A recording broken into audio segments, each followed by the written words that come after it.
Hey everybody, here's another Camera Raw tip for you. And again, this Camera Raw tip works in many versions of Camera Raw, not just the newest one, even though I'm using the latest version here. It works in all versions of Raw. So what happens is you'll often use your exposure slider to change the exposure inside of your photos. And you know, it's great to be able to preview the highlight and shadow clipping, and you can do that right up here next to the histogram. This is in the newest version of Camera Raw.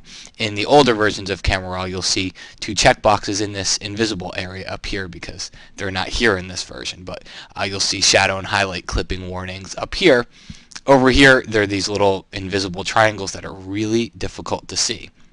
But as I turn these on, I can start to get this red area that pops over my images, and frankly, it's going to stay on until you turn it off. So here's what I do, is I just pull my exposure back, and then I hold down the Alt key on the PC or the Option key on the Mac, and I just start dragging to the right. And you see how my image goes black?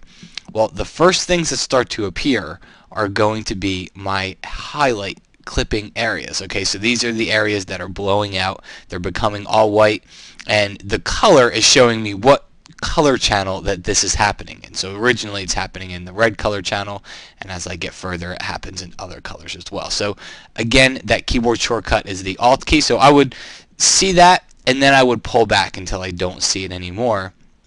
And then that's a good starting point for your exposure. Doesn't mean it's right. It is just a good starting point. And the same thing works over on your blacks as well. Hold down that Alt or that Option key, pull it all the way to the left, and then start bringing it in.